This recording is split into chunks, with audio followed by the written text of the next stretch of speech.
Meanwhile, in India, in a story that I am surprised is not making more news, there is a dramatic, tense situation unfolding as dozens of workers have been effectively buried inside of a Himalayan mountain for 90 hours. And the situation has become so dire that the government has reached out to the Thai team that rescued a boys' soccer team from a flooded cave way back in 2018, trying to get their help, their advice.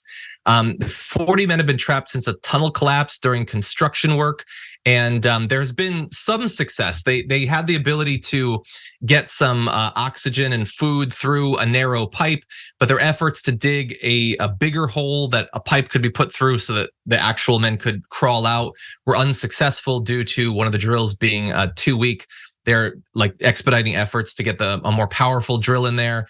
But this is 40 men who've been in there for a number of days. Their symptoms are growing more dire. I have to imagine, outside of just the physical side effects, the mental effects of being buried in there and being so worried with landslides going on as the rescue effort proceeds. They must be terrified. Their families must be terrified.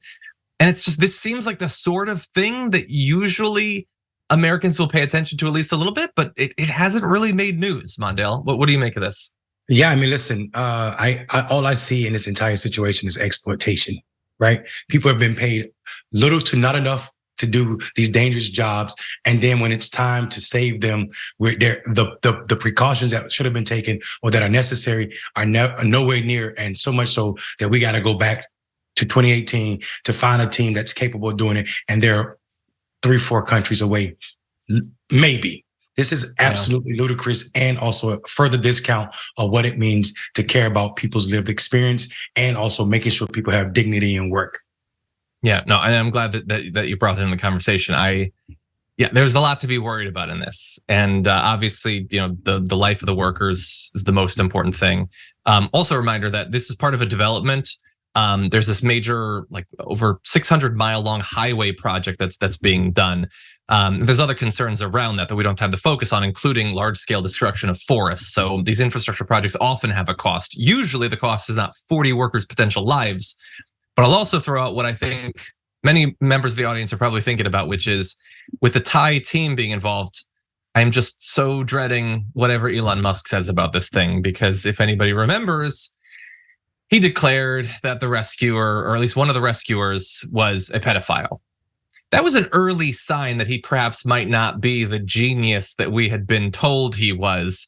And yet years later, many people have still not gotten that message. So hopefully the efforts are successful, and soon to get those workers out. We'll certainly be watching.